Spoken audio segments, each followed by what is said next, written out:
মানুষ একটা বয়সের পর বোবা হয়ে যায়।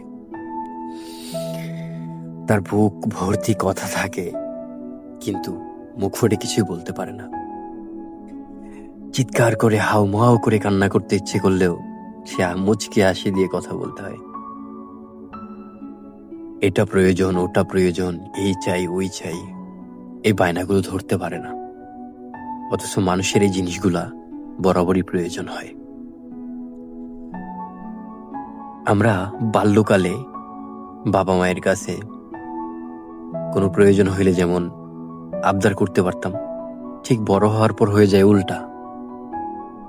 আমাদের মানসিকতা কিন্তু বদলায় না, আমাদের মনটা ঠিক শিশুসুলভ থাকে, কিন্তু প্রকাশভঙ্গি বদলে যায়। ইচ্ছে করলে আর নিজে বাচ্চা বাচ্চা ভাবটা প্রকাশ করা যায় না, ওইভাবে প্রেজেন্ট করা যায় না। এর যে চাপা কষ্ট, চাপা যন্ত্রণা, এই জিনিসটা কখনোই কাউকে বোঝানো যায় না। প্রত্যেকেই বুঝে, কিন্তু কে রাখে কার খোঁজ? সবাই তো যার যার মতো ব্যস্ত।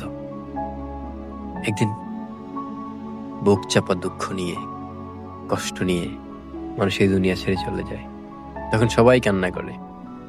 তখন মনে হয় এই মানুষটার পাশে থাকা উচিত ছিল, এই মানুষটার কাঁধে হাত বুলিয়ে দেওয়া উচিত ছিল। এটা তার দরকার ছিল। এটা মরার পরে মনে হয়, জীবিত থাকা অবস্থায় আমাদের তা মনে থাকে না। আমরা তার প্রয়োজনটুকু বোধ করি না।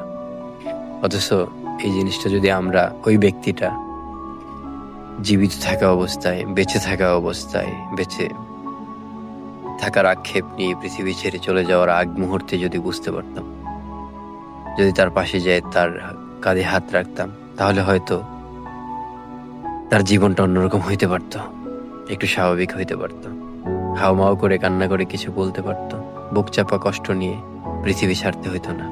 কিন্তু আমরা তা করি না। আফসোস।